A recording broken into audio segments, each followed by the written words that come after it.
Di dalam sebuah riwayat dari Abu Soleh, dari Abu Malik, dari Ibnu Abbas, dari Murrah, dari Ibnu Mas'ud, dari beberapa orang sahabat Rasulullah SAW, ternyata Fir'aun ini dulunya adalah raja yang baik, raja yang adil, yang memimpin dua kaum, yaitu kaum Bani Israel dan juga orang-orang Mesir.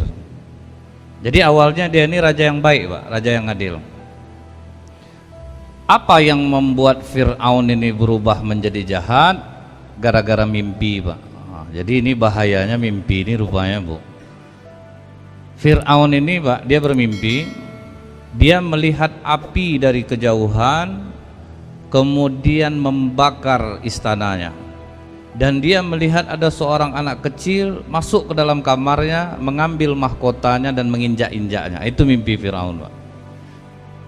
Nah, gara-gara Fir'aun ini diceritakannya, Pak, dikumpulkannya menteri-menterinya, para ahli-ahli tafsir mimpi dia, diceritakannya lah mimpinya ini. Aku melihat api dari kejauhan membakar istanaku. Seorang anak kecil masuk ke dalam kamarku, mengambil mahkotaku dan menginjak-injaknya. Gara-gara para ahli tafsir mimpinya nih lah, Pak, Fir'aun yang tadinya baik berubah menjadi jahat. Jadi orang, Pak, baik bisa berubah karena cintanya kepada jabatannya. Jadi mulai takut dia tergeser nih, Pak, Fir'aun ini. Karena kata para ahli tafsir mimpinya, arti mimpimu itu, raja, akan lahir seorang bayi Bani Israel yang akan menghancurkan kekuasaanmu. Jadi awalnya Fir'aun ini baik sama Bani Israel, Pak. Jadi orang-orang Bani Israel itu jadi pembantu bagi masyarakat Mesir. Nah, kemudian gara-gara mimpi ini akhirnya Fir'aun menanyakan kepada menterinya, apa yang harus kita lakukan? Tidak ada jalan lain, raja. Setiap bayi Bani Israel yang lahir kita bunuh saja. Jadilah gara-gara cinta kepada kekuasaan, Fir'aun yang tadinya baik berubah menjadi jahat. Gara-gara kekuasaan keluarlah maklumat Fir'aun, awasi semua perempuan Bani Israel yang hamil. Siapapun yang lahir anak laki-laki, bunuh. Jadi semua dibunuh, Pak. Kemudian apa kata menterinya setelah beberapa tahun berjalan? Raja, kalau kita bunuh orang Israel ini semuanya, siapa yang jadi pembantu kita nanti? Ini udah pada tua-tua, ini semua kita bunuh. Siapa nanti yang jadi pembantu kita lagi? Jadi apa menurut kalian? Kalau menurut kami, Tuan, kita selang-selingkan aja lah mulai sekarang.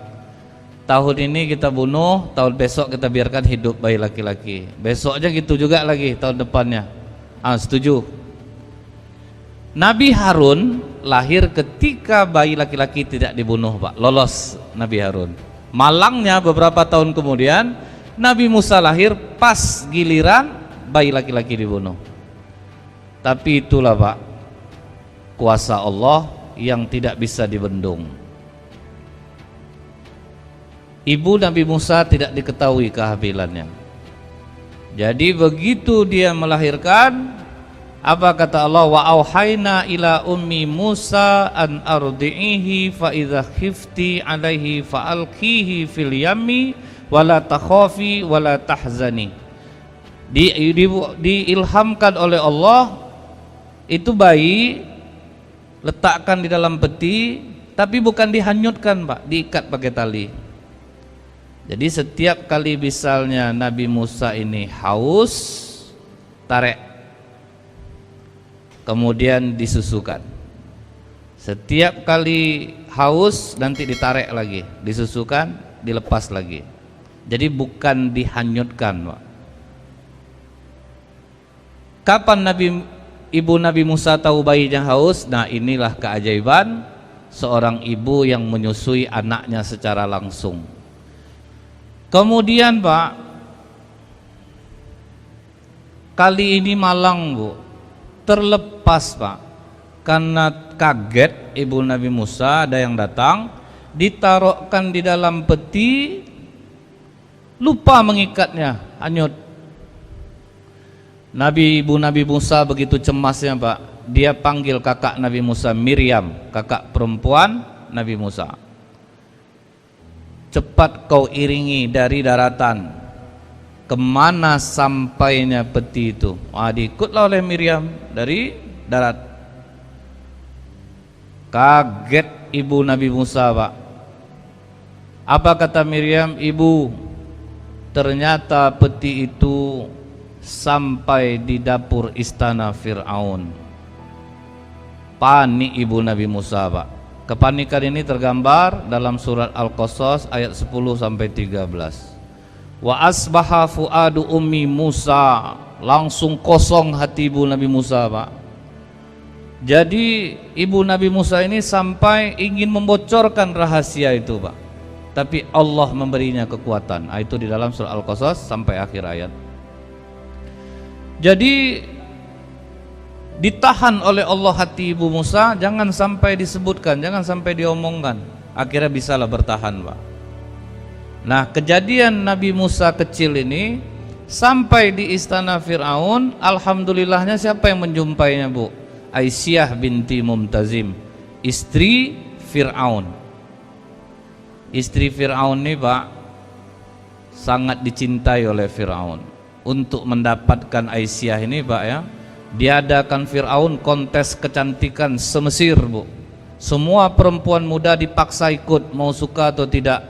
Jadi yang pertama kali menggelar kontes kecantikan perempuan adalah Fir'aun Pak. Sampai kini masih bertahan ajaran Fir'aun ini. Nah, setelah melalui proses penyaringan yang cukup ketat, menanglah Aisyah binti Mumtazim. Datang Haman menemui orang tua Aisyah. Selamat Bapak Ibu, anak Bapak Ibu terpilih menjadi istri Tuhan kita Fir'aun. Kata ayah dan ibu dari Aisyah, langsung saja ngomong sama dia.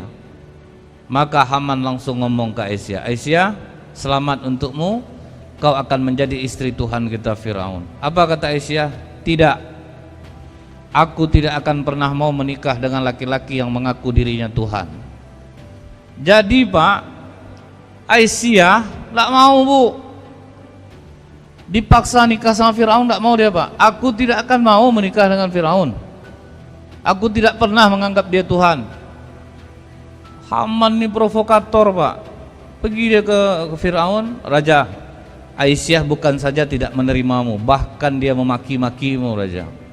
Sakit hati Fir'aun Pak, karena dia penguasa, dia merasa dia kaya, rasanya tidak mungkin ditolak orang. Ini perempuan miskin nolak dia Pak. Apa kata Fir'aun? Tangkap ayah dan ibu Aisyah, bawa kemari. Anak tidak mau, ayah ibu yang disiksa Pak. Setelah ayah ibu Aisyah mengalami penyiksaan yang sangat berat, baru kata Fir'aun, jemput Aisyah, pertemukan dia dengan orang tuanya. Begitu ketemu dengan orang tuanya, anak mana yang tidak menangis Pak melihat ayah ibunya habis disiksa oleh Fir'aun. Apa kata Aisyah? Mengapa kau siksa seperti ini ayah dan ibuku Fir'aun? Karena kau tidak mau menikah dengan aku. Kalau kau mau menikah dengan aku Aisyah, apapun yang kau minta akan aku kabulkan. Ana rabbukumul a'la, aku Tuhan yang paling tinggi. Akhirnya Aisyah karena sayang kepada orang tuanya Pak, oke, aku mau menikah denganmu Fir'aun, tapi ada beberapa syarat yang harus kau penuhi. Yang pertama, bangunkan rumah megah untuk kedua orang tuaku di tepian sungai Nil. Maksudnya sebetulnya mempersulit Pak. Rupa Fir'aun mengiyakan Pak. Oke, mudah bagi aku tuh.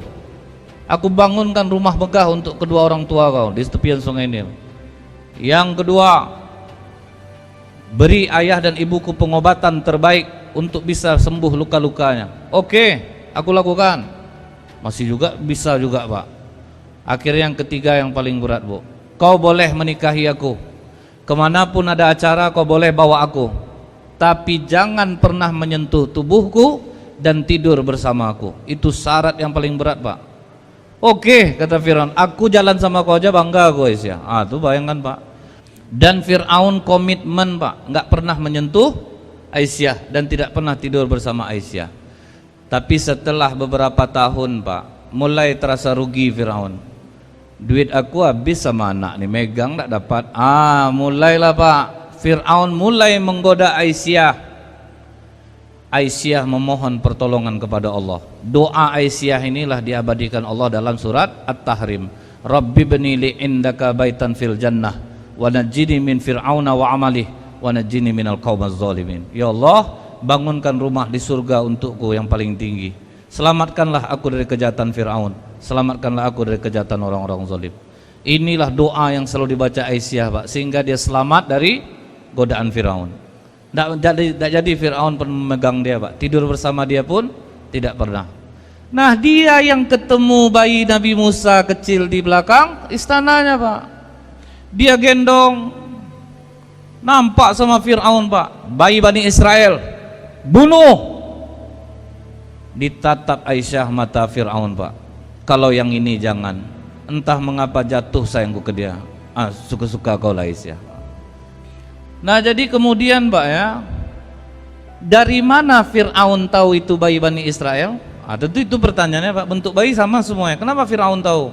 Di masa Fir'aun itu, Pak, sihir sedang menjadi-jadi, Pak. Sihir sedang sangat kuat.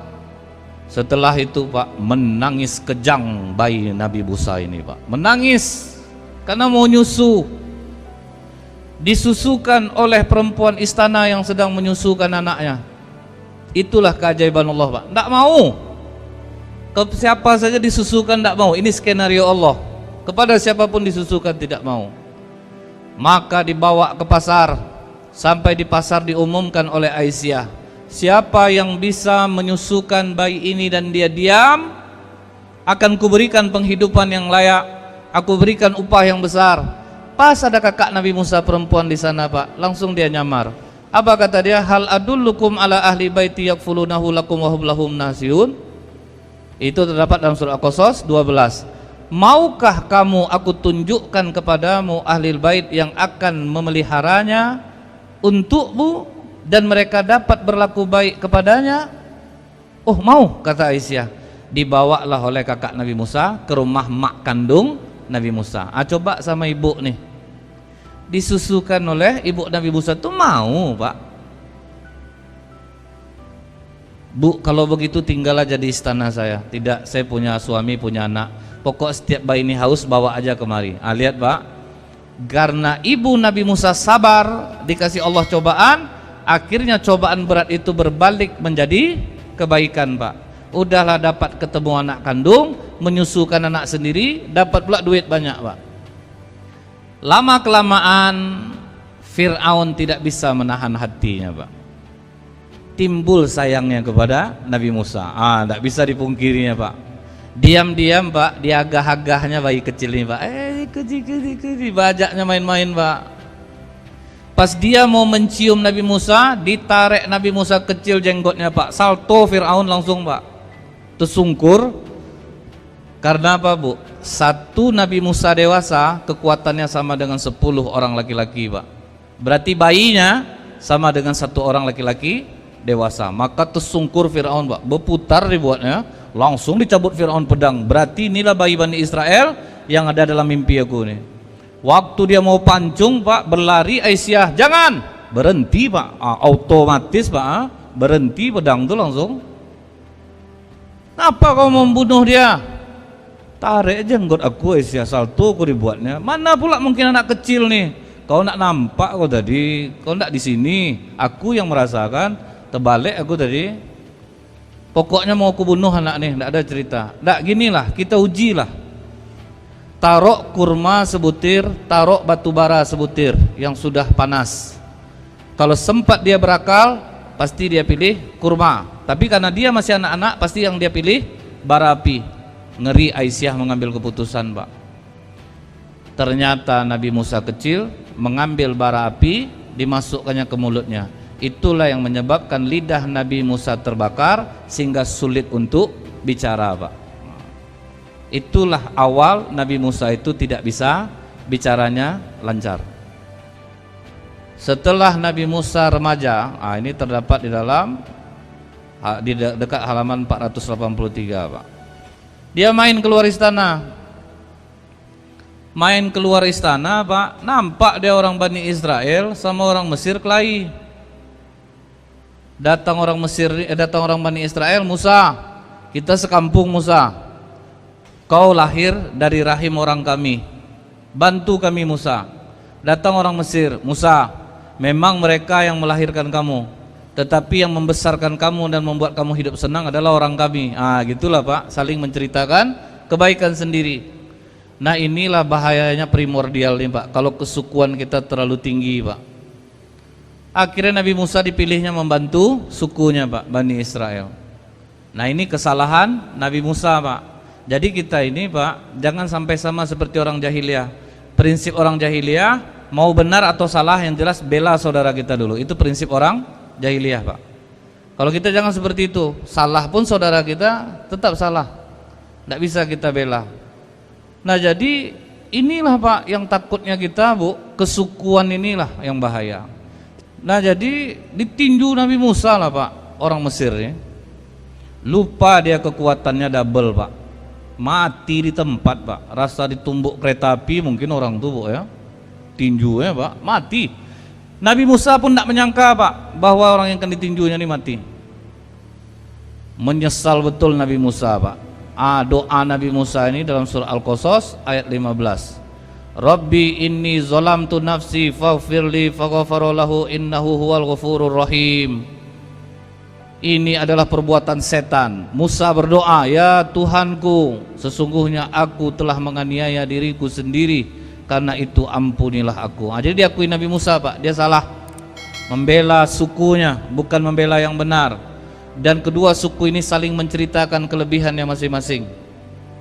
Ini yang harus dihindari, Bu.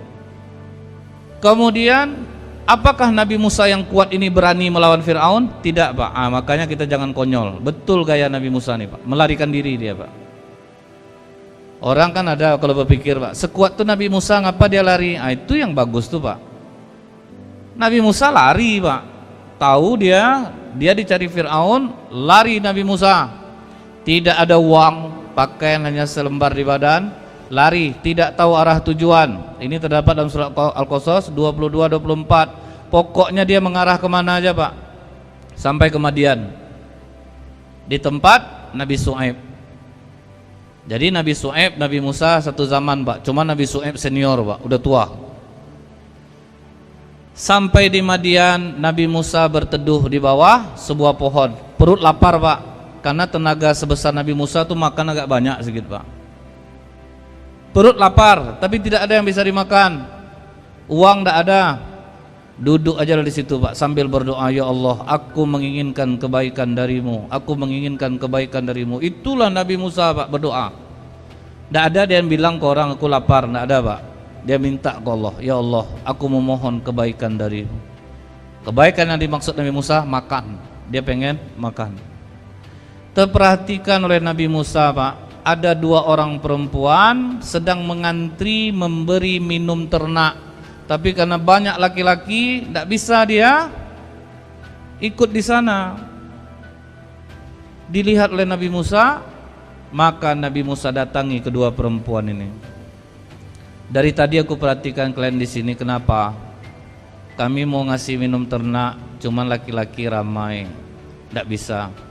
Kalau begitu sini aku bantu, kata Nabi Musa. Ini laki-laki tulus, Pak.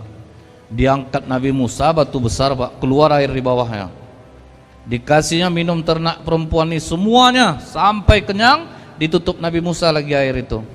Dikasih oleh Nabi Musa ternaknya, Nabi Musa duduk balik, Pak, di tempat dia berteduh tadi. Itu laki-laki sejati, Pak. Nah, yang dua orang perempuan ini galau jadinya, Pak, karena sikap Nabi Musa itu, Pak.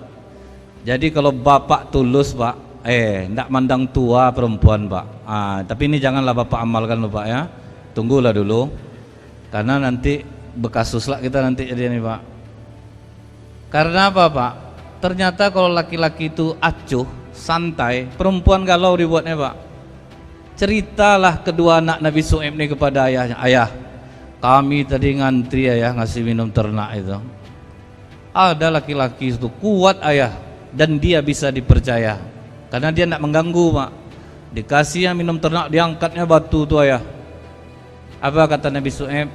Susul dia, katakan ayah memanggilnya. Senang hati anak Nabi Syuaib Pak. Jalan. Wahai saudara, ayahku menunggumu di rumah. Datanglah ke rumah. Apa kata Nabi Musa? Jalanlah engkau di belakangku, biar aku yang di depan untuk menjaga pandangan mata Pak. Itu Pak. Nabi Musa tidak mau dia jalan seiring atau perempuannya di depannya. Disuruhnya di belakang. Nah kemudian Pak, datang perempuan ini menjemput Nabi Musa. Kemudian dia berjalan di belakang, Nabi Musa di depan. Nabi Musa menjaga pandangan matanya. Sampai di rumah Nabi Syuaib diinterogasi Pak. Kenapa kau sampai kemari? Kau dari mana? Dijawab semua oleh Nabi Musa. Maka kata Nabi Syuaib, engkau telah sampai di tempat yang aman.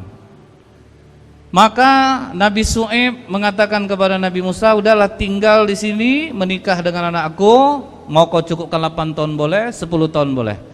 Akhirnya Nabi Musa memilih 10 tahun dia mengabdi kepada Nabi Syuaib, tinggal bersama Nabi Syuaib.